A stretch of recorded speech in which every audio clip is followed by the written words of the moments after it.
follows. Barkley puts it up. Does it count? It does. Jake O'Donnell said it counted. Jake O'Donnell said it's good. Oh my goodness. Hello and welcome everybody to the channel. Whether you're watching us on Facebook, YouTube, Twitter, or listening to us wherever you get podcasts, we appreciate you, the Flaming Ballers, for joining us. As always, I am your host, Greg Esposito. Ahoy, hoy, and joining me, the man, the myth, the thermal thunder. Saul, how are you? Good. Your mic kind of sounds blurry and muffled. What? Blurry and muffled? What is that? It sounds like you're underwater. You're like, hey, how's it going, everybody? Now you're good. Yeah. Okay. Well, that was just because I was introducing you. So you'll notice that one of the tripod is not here. One Dave King is off, as somebody in the chat said, watching the Snyder Cut, which is about 14 hours long. So he is busy doing that. Now he is off taking care of some personal stuff today, so we will tip our hats to him and we will move along. As before we get into Suns, the Snyder Cut mentioned, I actually did spend 4 hours over the last 2 days watching that. Do you have any interest in Justice League and superheroes, Saul? No. Well, good, because you saved yourself 4 hours of trying to figure out why they recut a movie. It was better than the original, but a long 4 hours to spend. So yeah, when I was a kid, I used to be into those movies, and I think somewhere around, Star Wars episode like 2 or 3, I kind of just started losing it for those hero movies. And Iron Man was good. I loved Iron Man, but there was just so many of them, and I wasn't that type of kid that looked at the comic books and stuff like that either. So I was all about ball. So for those of you that are watching on the stream, for those of you listening, I have a Batman mug pretty much every show. Batman is the one superhero that I still love very much. So I had to watch that. But speaking of things we love to watch, the Phoenix Suns had. Well, some people love to hate to watch them. But an interesting week, an up and down week for one of what we still, I still feel is one of the better teams in the NBA. But they struggled with the Minnesota Timberwolves in particular on Thursday night. They bounced back on Friday, but still not the prettiest of games out there. But Saul, when you look at this team and you look at the unevenness at times of their performance when it comes to playing the good teams and then playing what as a bottom feeder in Minnesota, what's your read on it, and how important does it make now beating the good teams because you've dropped a game to one of the worst teams? Well, I dropping a game is not a big deal, but the problem is that you just dropped 2 meh games this week, and that's not a good thing. You can't have that, especially with the big boys coming up, starting Sunday with the Lakers. There are so many different ways we can go down this road. The first thing I'm going to say is my biggest takeaway was that Deandre Ayton needs to play better. He just does. You can't have 8 points. You just can't. 8 points is not good enough. Not in this league, not ever. Not for a number 1 pick. And the problem is that what you've seen in the last couple of years, obviously Zion Williamson's a freak, whatever. But then this year, you have, my man from Minnesota coming over here and just destroying the Suns with 40-plus points, Anthony Edwards in his first game against the Suns here in Phoenix. And it's just like, dude, that's back-to-back drafts where you have some legit talent at the number one overall pick that is just showing out. Oh, not the number 1 overall pick, but you know what I mean. Let's be fair. Anthony Edwards has been inconsistent at best, I think is a nice way to put it. I mean, yeah, he was on triple-double watch on Friday with 11.6 assists and 10 rebounds, but it's not as if he's been an undisputed superstar like some of the other guys have been. And that's not a defense of of the way Deandre Ayton's played over the last week But and a half. Isn't that kind of the way we always talk about Ayton though? Is that, well, yeah, but this guy this and this guy this, Oh, yeah, but look, no, 100%. I'm just trying to be fair across the board here. It's not that we saw the best of Anthony Edwards on Thursday night, and then we saw on Friday night the flip side of what he can be. So it's not all sunshines and rainbows everywhere else with number one picks. But I would say this. I would say this as an argument. Anthony Edwards in his rookie year has already showed a bigger flashpoint than DeAndre Ayton did in his rookie year. Oh, agreed. DeAndre Ayton has never looked like a sexy player. That's part of the problem here. There's nothing sexy about DeAndre Ayton's game unless you really get it going for rebounds. Like if your thing's rebounding or switch defense, which I don't know very many basketball fans that are like, ooh, I can't wait to see my center get switched onto a guard and watch him play defense. Like nobody gets excited about that. They get excited for 40-point outbursts and big dunks and those kind of things. And that's part of it. There's nothing sexy about DeAndre Ayton's game. There just isn't. But the other part is he's frustratingly inconsistent. Frustratingly so. And you and I exchanged text messages about this over the last week during games. It's like at some point you look at it and you go, oh, this is damn frustrating. That's from you and I have been probably two of the bigger supporters in this podcast universe of Ayton. Still am. But, in the chat, there's a lot of people that are like, you can blame DA or they're saying that you can't blame DA just for the loss. And I am not just blaming him for the loss. Let me be clear about that. I am exactly what you said. I am frustrated with the inconsistency now. Like it is getting to a point where I'm watching a game and I'm like, I'm pulling my hair out. I'm like, why are you not doing this? Why are you not doing that? 8 points is just not good enough. And the game before, he's in foul trouble. And I think, and we'll get to this point later about the refs and Monty and all that stuff. But we need more. And I'm not even judging him based on where he was drafted anymore. I have long left that go basically because of Luka. Luka is the best player in that draft. It's not close. Like if you think it's close, then you're sniffing fumes of something. I don't know. But DA is a distant, I would even say a distant third behind even Trae Young at this point, just because at least those two, where you're getting every single game. And with DA, you just don't. You're going to get a consistent defensive effort for the most part from DA. I will give him that. But offensively just leaves so much to be desired. And to your point about he's not flashy, Tim Duncan wasn't flashy, and I don't care if he's flashy. I just want him to be consistent. Give me 10 and 10 every night. I would be bitching if he got 10 and 10, don't get me wrong. But at least I know, I'm going to get this. And I don't even feel like sometimes there's games where he has like 4 points. You're like, what? No. Yeah, something I can pencil in every night and know I can trust in that.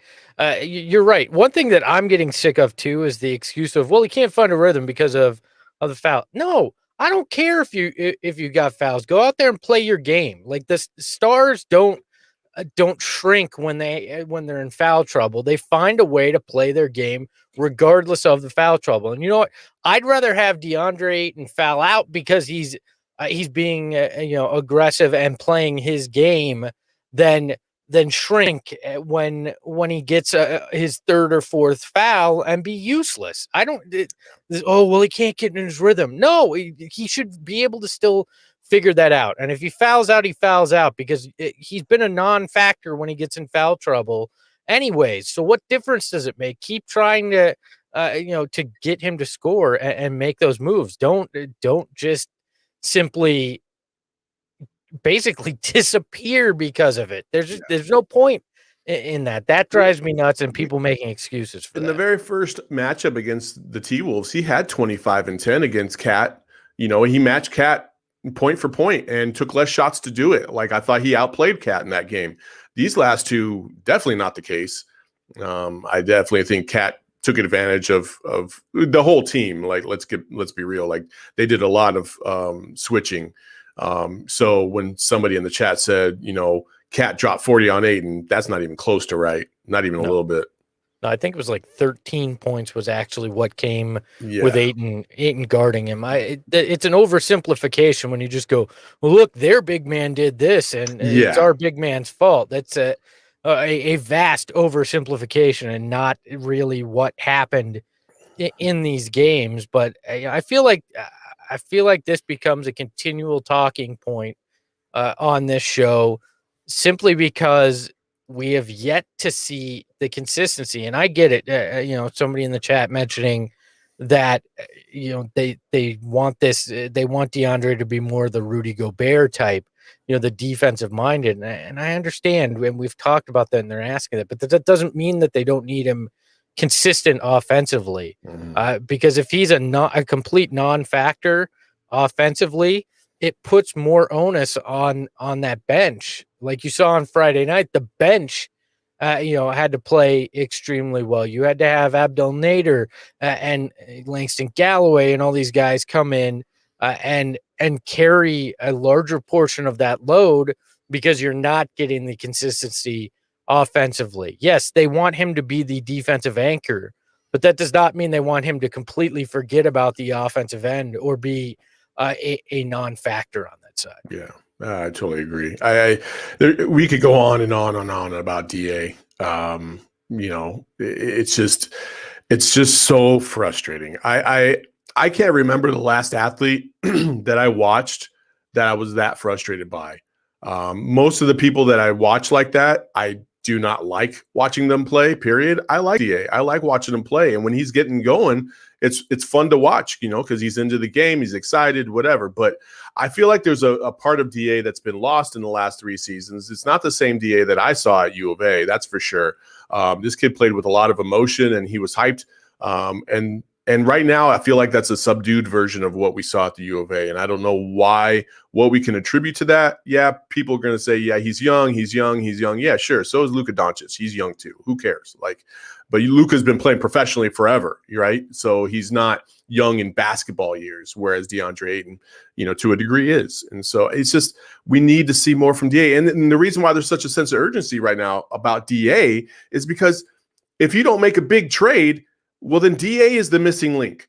If he doesn't perform, you might not even get past the first round. It's that simple. It's just that simple. They need a third scorer.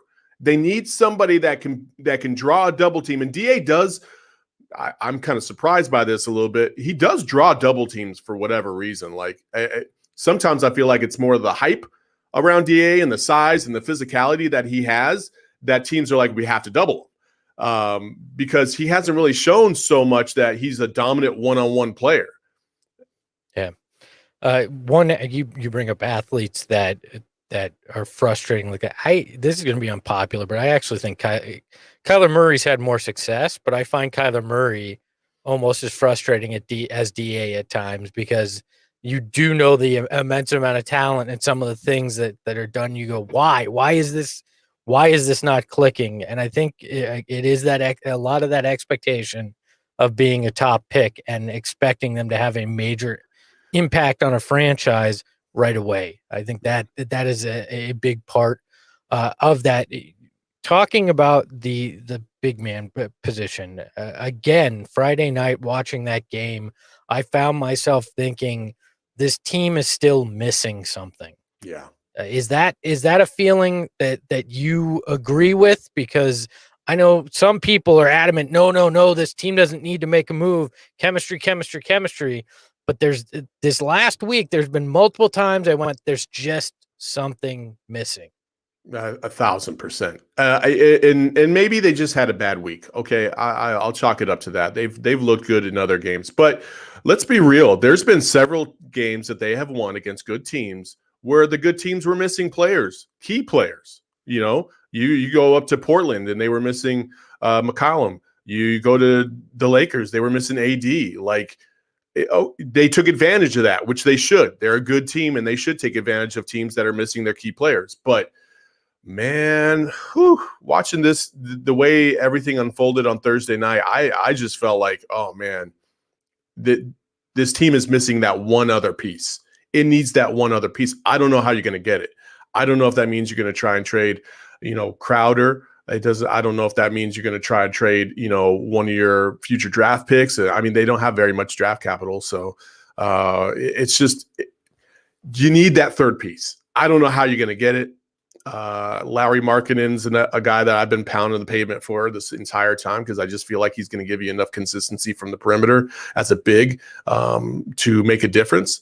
But man, who knows, man? Does that solve the issue though? I feel like it might, because this starting unit plays very well when Frank plays, and I feel like Markkinen is the evolution of Frank. He's like peak Frank. That you'd want. So maybe that does fix it. It does not give you more physicality or defense in terms of the big man position, but it would open up things a little bit more because he's going to hit the three more consistently than Crowder. He's more consistent offensively in that way, and definitely will be more consistent than what you're getting with Frank. But yeah, the question does become, how exactly do you make some kind of move? Markkinen's making 6.7, I think, so you have to match salaries, and there's some ways that you can do it with fringe guys like Javon Carter and the like, but and Jalen Smith. But the question becomes, would Chicago do that? Like, what is would they actually consider that? I don't know. Buyout market becomes interesting. Aldridge hasn't been traded. I still, as much as I think the Spurs are trying, I just don't think anybody's going to take on that the rest of that contract for this year and try to match salaries. So he may be a guy that gets out on the open market again. Is it a perfect fit? No, but you're not going to get a perfect fit for what the Suns are able to give up. We've talked John Collins to death on this show. I don't think you have enough to even, if the Hawks are considering dealing him, I don't know that you have enough to get at the table, because I feel like they want a return for John Collins. That's not a we're just getting rid of a guy kind of move. So look, they may have to find those answers internally. One guy that hasn't been playing, obviously, and I think it's safe to assume he had COVID since he was out for so long, was Cam Johnson. How big of an impact do you think Cam Johnson actually has on this team? Because they don't seem as if they play to the level that we've expected this year without Cam Johnson. We've only seen a handful of games. I believe it's 6, and they're at 500 without him, but it seems like something's missing without Cam. Yeah, I definitely say that. I mean, Cam Johnson came out of the lineup. He lost, a double-digit scorer, and and that helps, especially off the bench. He does a great job off the bench, and the tough part is that he was really starting to get into the flow of the season in the last, I would say, maybe 10 games that he was playing, to where you can see like, oh man, Cam is he's a budgeting star. But then he's out for COVID, and or he's just out. I won't even say it's COVID because they haven't never confirmed that. But it helps when he comes back. But again, like, I think there's so many fan bases. We glorify what we miss, and so we think that that's the missing link when it comes back, and it will help. But I still feel like they're missing that one extra piece. And there was somebody in the chat that said, Crowder, just wait until Crowder in the playoffs. That's the reason why he's here. And I'm like, okay, but I like Jay Crowder. I do. I think defensively he's really, really good. But there's something there that I'm like, I need a little bit more than he is to this point. He has been in absolutely nothing but a 3-and-D player. I don't even remember the last time he took a mid-range jump shot, let alone a layup or a dunk. You know what I mean? So, Jay Crowder's, if he's not hitting from the outside, ooh, man, this team does not look pretty at all.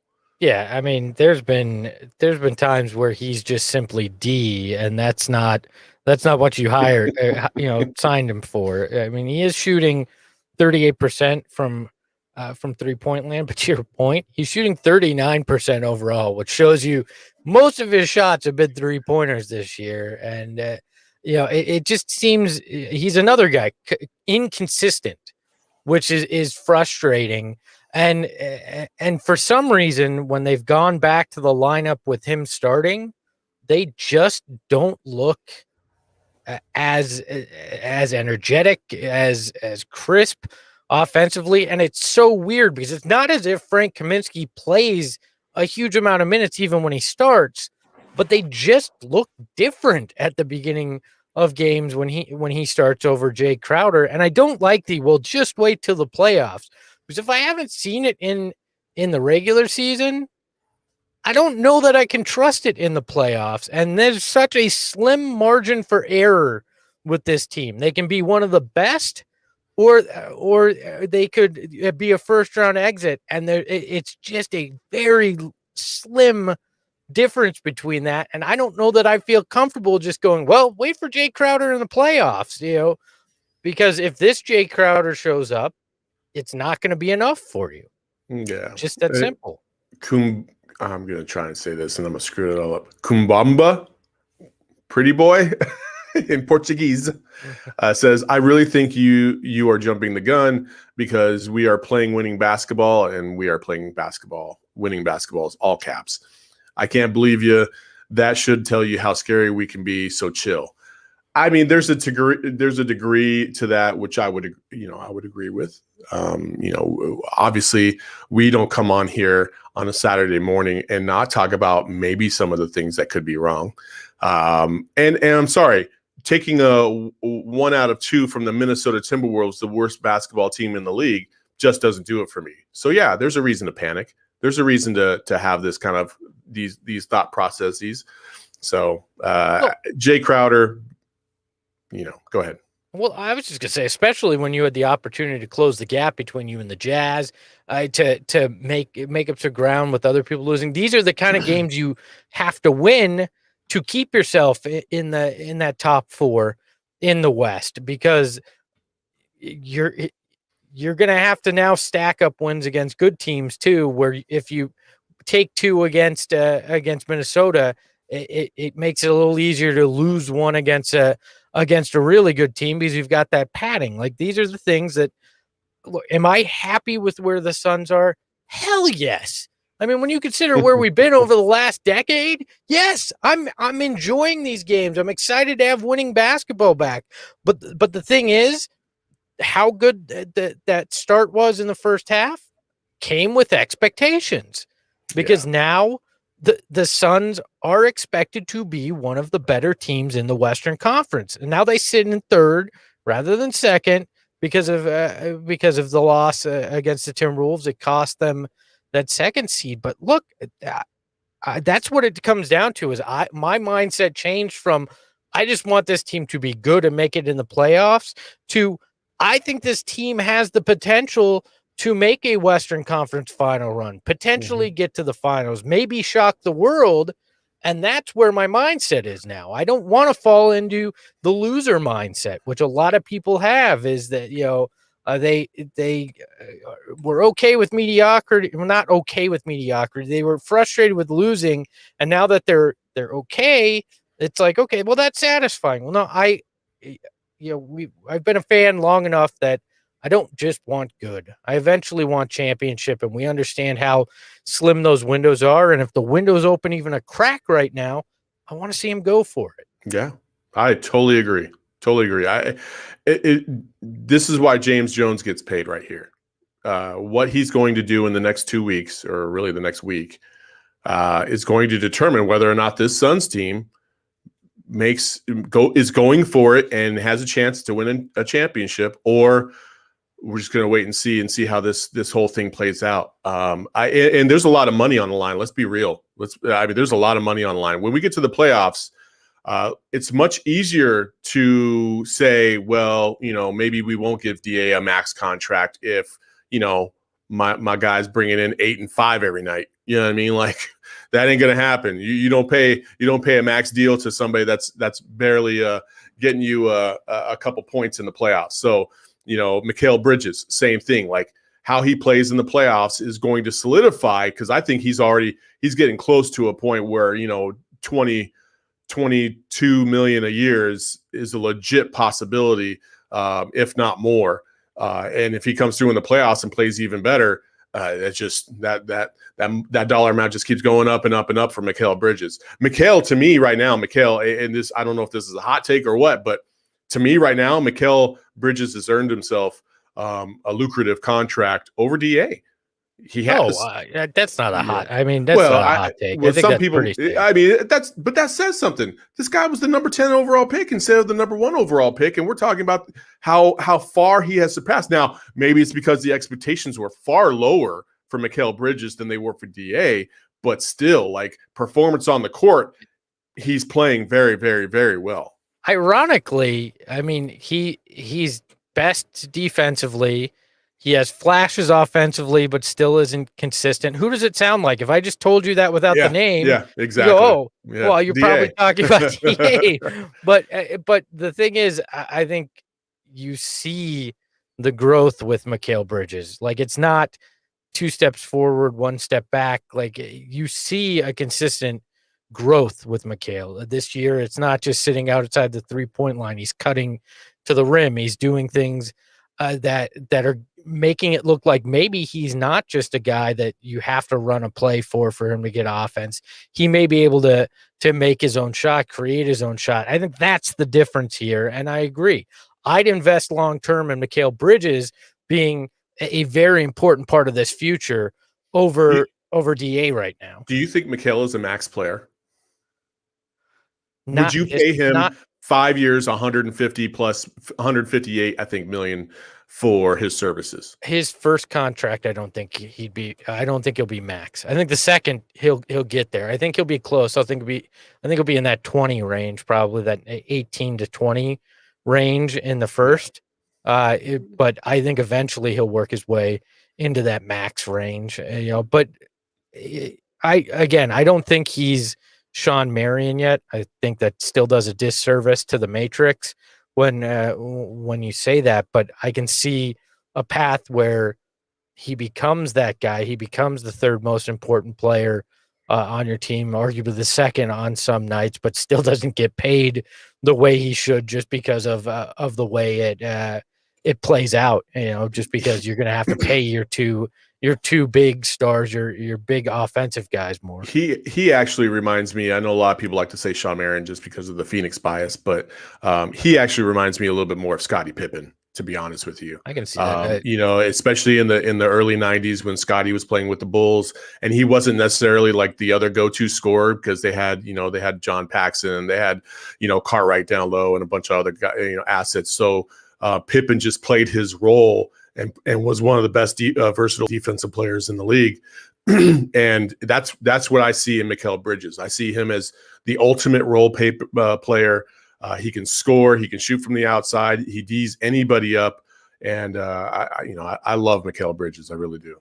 I still on a nightly basis am wowed by his arms, like just how long those things are, the catches he can make. They never stop. They just keep going. And it's like there's these just crazy, passes that look like there's no business him getting, and boom, out of the air, he's not even jumping, just sticking his arm up. He's getting it. Like those are factors that are those intangibles that make him special just because of the physical assets. Would I like to see him bulk up a little bit? Sure. I think everybody would. I think that's the difference. When you say Pippen, it's not quite the body type there. It's like Scottie Pippen on a vegan diet. Like if we want to go back to, well, Scottie used to be scrawny though. Scottie used to be very, very scrawny. Like go back to the late 80s and you'll see Scottie was not, Scottie was Mikal. I promise you that. I'll go, maybe it's biased because most of what I remember is those 90s runs. So I'll go back and look. So I will take a look at Scotty. Hey, let's before we get into some of the Monty stuff, let's take a look at something positive for the week because I think the chat feels as if we are going a little negative. So let's go with a positive. It is time for our Manscaped Smooth Baller of the Week. Yeah, buddy. I feel we'll need a voiceover, but our Manscaped Smooth Baller of the Week is Langston Galloway. In the 3 games this week, he shot 75%, 67% from 3-point land, had 30 points in 52 minutes of play. I still don't understand how you don't give this guy more playing time, more run, because this is just what he does when he gets minutes. He scores at will. There's nothing smoother than a player like this. He is definitely the smooth baller of the week. If you'd like some smooth balls, you can head over to manscaped.com. Our friends over there, use the promo code Flaming Ballers for 20% off your entire order and free shipping. That's right. If you want to be as smooth as a Ken doll, you can head over to manscaped.com. All right. Promo code Flaming Ballers for 20% off. There's no nicks here. You're not feeling the heat.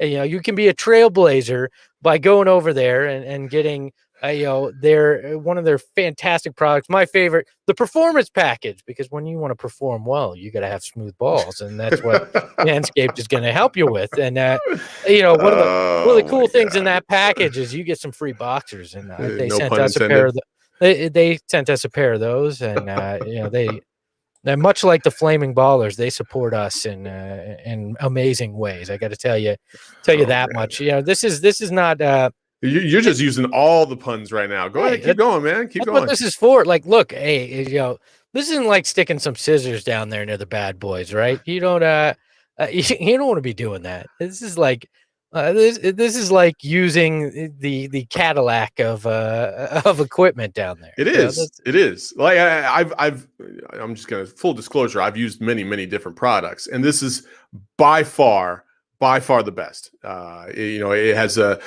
nick preventing technology at the top of the rim, and their third version is actually really cool, and it's a nice easy shave. Just the NBA has had that nick prevention on the rim as well for decades. That's the way, as bad as the Knicks have been playing until this year. So look, hey. You don't want your balls to be flaming like our chat, right? You want those bad boys to be smooth and comfortable. And I got to tell you that Manscaped, the sprays, the trimmers, they can take care of you. And we're here.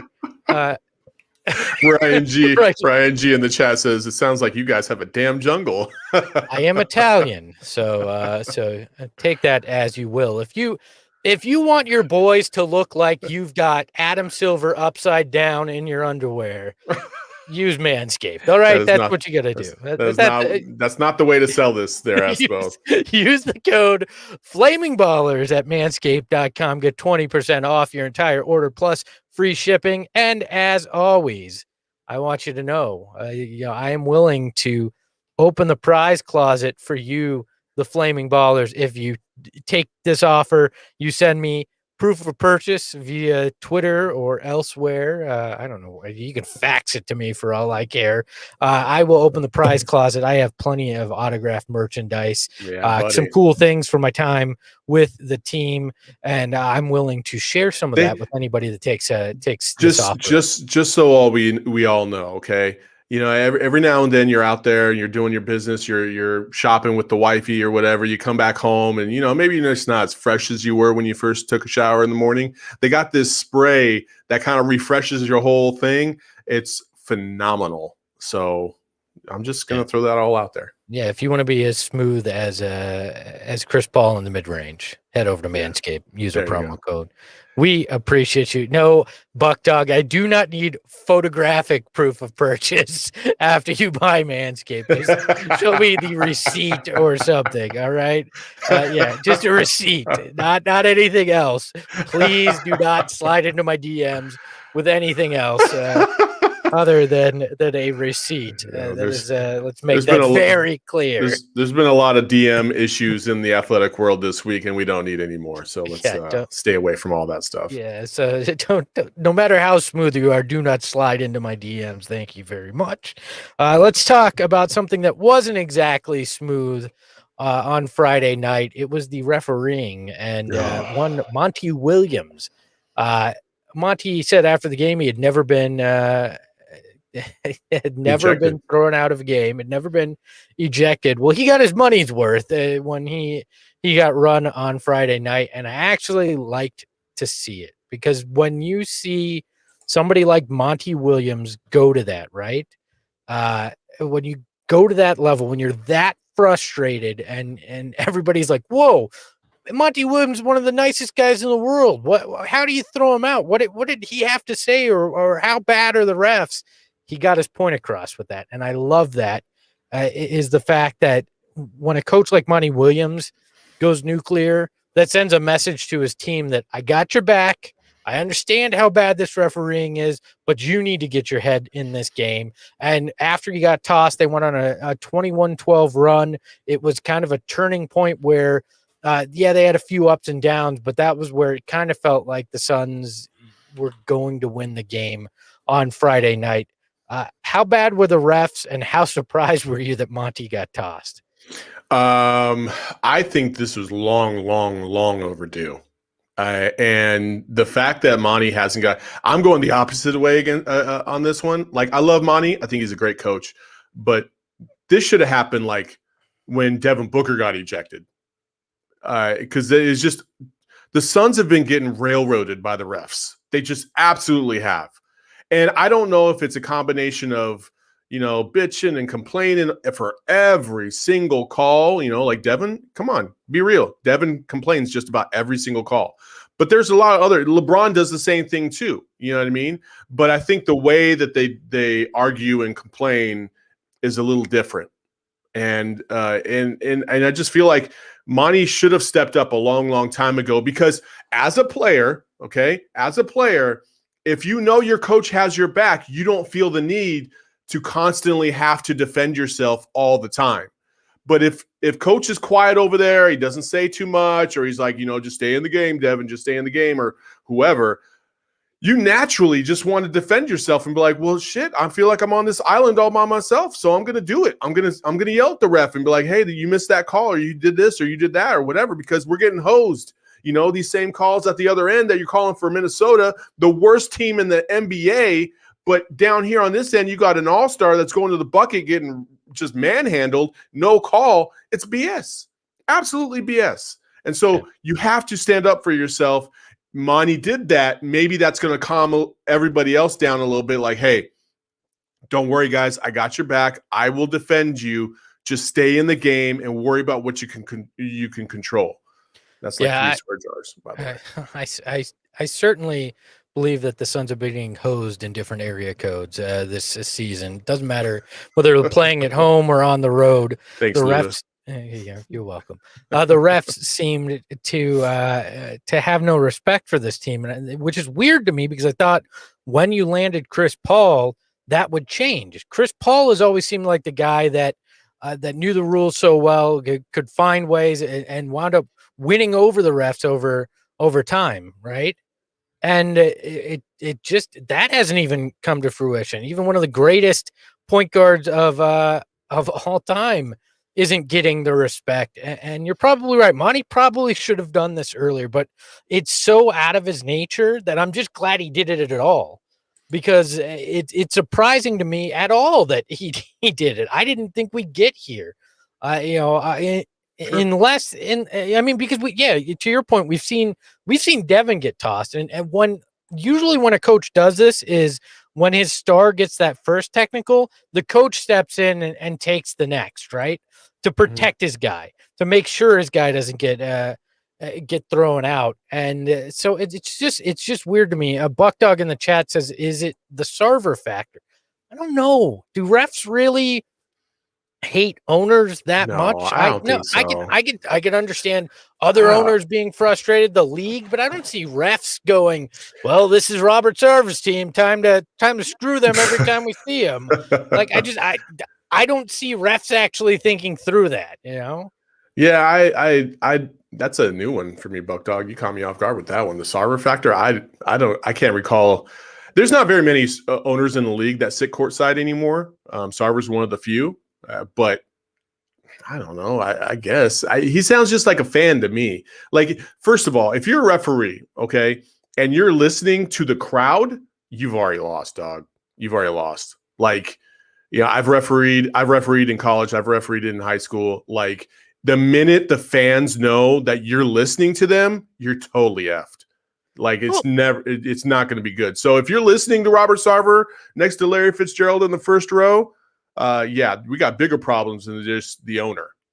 Look, it's an interesting point though that I hadn't thought of, and the reffing has been suspect around the league this year. I mean, I think we obviously focus in on the Suns because that's what we watch on a regular basis. But do you think there's a factor in that with so many fewer fans, it is actually easier to hear the criticism? Oh, 1,000,000%. And is that, do these refs have such thin skin in some cases? I'm not going to paint the brush broadly, but in some cases, do these refs have such thin skin that having fewer fans in the building and being able to hear said fans fairly clearly, is that weighing on them and helping and being able to hear the players better too, right? Because you're not having a deafening crowd. You're going to hear a player say something to you a lot better than you're going to when there's 20,000 fans cheering in there. Sure. I'll say it like this. When I was refereeing basketball in Colorado, this is back in 2013, one of the things that they would tell us is there's a foul on every play. And the foul is always on the defense for the most part. So every time there's a play, you need to look at the defense to see if there's going to be a foul committed. And I just thought, damn, like as a player, I don't agree with that at all. Like sometimes it's just, it's just balling and it's incidental contact. And I don't think incidental contact warrants a foul every single time. And I always wondered, are the people that are coming through the system right now, the referees that are coming through the system, is this the stuff that they're kind of being told as well? And when they get to the league, they don't understand, like, this is professional basketball. Millions of dollars are on the line every single game. You do not blow the whistle like you're in the freaking YMCA rec league on a Saturday morning with 10-year-olds playing, you jackass. Like, and I think that's part of the problem. Jackass is not a cuss word. It depends on who you talk to. You're a jackass. Well, this is true. We've never denied that. So I think there's a little bit of rabbit ears going on by the refs. You got to get out of your feelings. Hey, sometimes Devin Booker might be like, that's a bullshit call. Cool. Let him say that. Who cares? That's not hurting you. You can tell him, well, I saw this. And he'll respect you for it if you talk to him like a man. Well, hey, maybe if you stop pushing him all the way to the hoop, I wouldn't call that, but you did, Devin. There it is. It's on you. And I think the old school refs used to do that very, very well. It's like they would have agendas because, player X would just not stop. He would just bitch the whole game. And then, finally they just had it, So, Joey Crawford is one of those guys that you know him. So I'll say jackass doesn't count, but how about BS in its full form? Does that count as a swear jar? We need rules on the swear jar and a graphic that comes up when one of us does it. That's where we need to get to. I feel like so. Yeah, I am very concerned with the fact that we have people have refs that seem to have an itchy technical finger because. As we've learned when it comes to the playoffs, referees and the Phoenix Suns, nothing good ever comes of that. And if this is happening in the regular season, I am terrified of what's going to come in the playoffs with this. And Monty Williams losing his mind isn't going to fix that. This may be, he may have thought, that it will help get some respect in the short term. But I don't know. Hey, big thanks to Long John Silver 85 for becoming a flaming baller. We appreciate you joining the crew here. You can join the crew and do what Long John Silver 85 did. If you're listening or if you're watching on YouTube, click that join button, become a flaming baller. Very bunch of different tiers that you can join there. So we really do appreciate you when you support the show. And it is time for the best. Oh, wait. Before we do that, Okay. I had to stop you for a second because I just wanted to show what I was talking about earlier with Mikal Bridges. I've been searching for this for a while. So here you go. Scottie Pippen. There he is. Look how scrawny he is in his rookie year. So that's Mikal Bridges right there. That is Mikal Bridges right there. I'll give you that. I will give you that. That does very before you much got yoked up and got to the gym. That's it. So let's get Mikal in the gym as well. All right, let's go to the best segment in podcast, not just Suns podcast, every podcast. It's Espo's Big Board, and it is very much in line with what we were just talking about today's big board. And no, there's no graphics on this one. This is just going to be a verbal big board. It's the top things that Monty Williams may have said to the refs yesterday to get himself tossed. All right, first one. God. I talked to your wife before the game, and she said your genitals are on the other side of hard. Oh. I think they'd get you tossed, right? Oh, my gosh. Maybe he needs some Manscaped. I think that would get you tossed. Now, here's number 2. We'd be happy on the farm, but we just realized there's a jackass on it. No? Look, see, even I knew that wasn't a swear jar word. I had it in the big board here. Yep. Here's another one.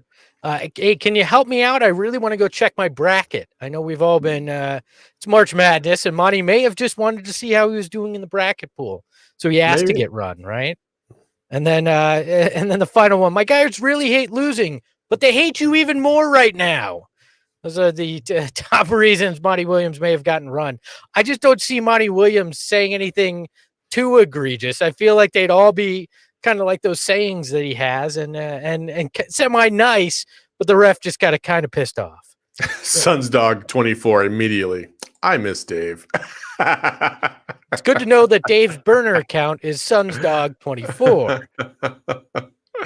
Oh, well played, Suns dog. Well played. Raw, I think that's how you pronounce it. And the chat says, laugh out loud. Espo's pick from 15 years ago on the graphic for Espo's big board. We do need to update that thing. That's actually only a 4-year-old picture, but that's what happens when you become a father. You age exponentially in those first few years. This is very true. Yes. So yeah. I also miss Dave. If that makes you feel better. No stat me Dave, obviously, because Dave's not here. Although we should have. Suns dog 24. No, I'm not Dave. I'm 10 years younger. So you're 44. Okay, so we will give you. We give you that, and I actually think I was close on that math. But I mean, I'm not gonna lie, I miss Dave today too. It's always fun to have him around, and as a third part of this trifecta, I think he's always missed when he's not here. So yeah, definitely. Good luck this weekend, buddy, if you're watching. Big game coming up on Sunday. I know we usually don't like to spend a whole lot of time. Also, Suns dog is very fun at parties. Just so we know. Not a fan of Stat Me Dave. Okay. Well, Rick Johnson wants a Stat Me Saul or Stat Me anyone. Shall we stat each other? Buck Dog wants to know. Oh, wow. You guys make this show fun. Without the chat, it would just be Saul and I pathetically talking to each other, so we do appreciate. You know what? Somebody in the chat had asked, I would like to see stats of Scottie Pippen versus Mikal in the early part of their career. And you know what? Next week, I got you, baby. I'm gonna do that. Right. Maybe we will have a stat me Saul next week. No, we don't need a stat me Saul. No, we'll be good. We did have a question that came in via email at mailbag@solarpanelpod.com. You can always hit us up there or on social at Suns Solar Panel on Twitter and Instagram. Always happy to answer your questions. Garrett, a familiar emailer to the show wants to know, what do the Suns have to do to stop losing games when they have a large lead? What is something the Suns need to learn, and what steps can they take to prevent these things from happening? These losses hurt more than regular losses. And I think it's a good point. It's not that you're just losing close games, you're blowing leads. So what do you think is the answer to Garrett's question? Well, that's part of the learning process for a lot of teams. And you have a young team for the most part outside of Chris Paul. Devin Booker, Mikal Bridges, Cam Johnson, Deandre, like these are guys that have had less than 6 years in the league, and it takes a little bit of time. There's a process where you start to identify when things could go wrong in a game. And if you haven't been through that process too many times, you can't recognize the process. And I think the Suns are finding that out, that when they're up by 15 in the NBA, that doesn't mean shit. It doesn't. It just doesn't. Like, you have to keep playing. You have to keep playing. Monty's told them this, but it's different when you're going through it and you're feeling it and you feel the momentum being lost and you need a bucket or you need somebody to stem the tide. Sometimes it's hard to identify that, and that's just part of their learning curve for this team. They'll get over it at some point. Every team in the league has had these problems. It's a largely NBA thing that will never go away.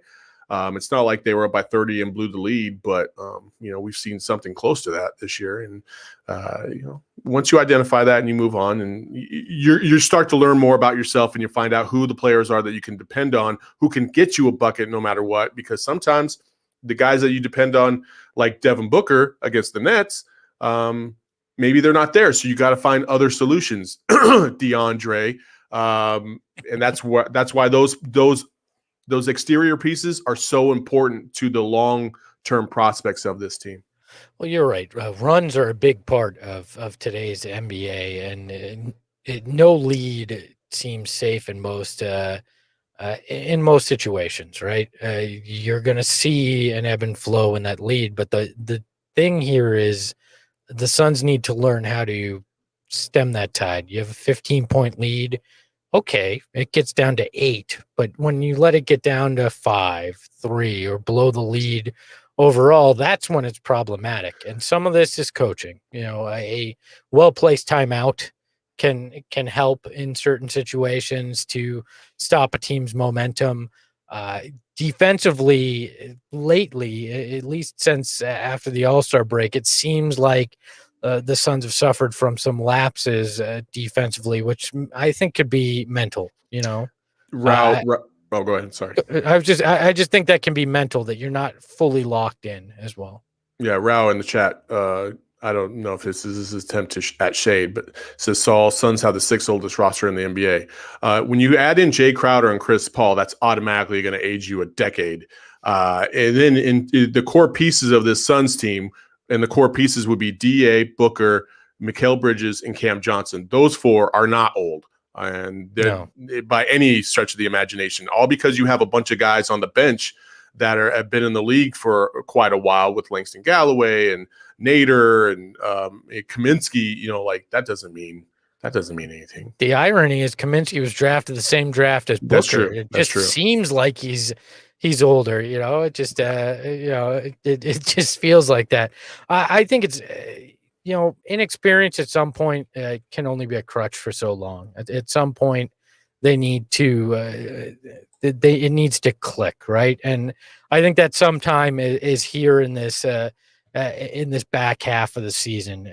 You've been winning long enough this lately. So I think that's part of it. Look, this week's lapse could very well have to do with the fact that they did trade an all-time great in cash considerations. And, sometimes when you trade a guy like that, you have a lapse. And I'm going to chalk up Thursday's game against Minnesota to the fact that they were just missing the legend cash considerations.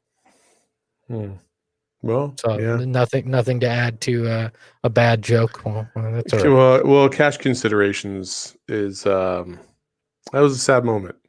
I had to take a moment right there to kind of reflect on what he meant to this organization and this team. We'll go with that. Maybe they'll put him in the digital Ring of Honor so they can flip it over and put a Wendy's ad up right after. They sold him for Bitcoin. What are you talking about? A JPEG. Bitcoin considerations, NFT considerations. I'll There you take any go. of those. The new age cash considerations. That would be interesting. I did see that the Oakland A's are now accepting Bitcoin for a suite at their stadium. You can pay in Bitcoin. So welcome to the new world order. I did see the NBA Top Shot craze. Have you gotten into that at all, Saul? I have not. I still don't even understand it. I saw somebody created a sarcastic website called NBA Low Shot, and it was all just supposedly really bad plays that you could buy via NFT. And I actually am all in on that. I would like love Sam Decker dribbling down the court and kicking the ball out of bounds. Frank Kaminsky doing the goggle eyes on the bench. Like, just I'd pay good money for an NFT of that stuff. I'm totally in on that. So yeah, I just you gotta love the creativity out there. I think that's everything for this week here on the show. Make sure to check out our friends over at Manscaped, manscaped.com. Use the code FlamingBaller, save 20% on your full order and free shipping, because your balls deserve it. So you might as well take care of them.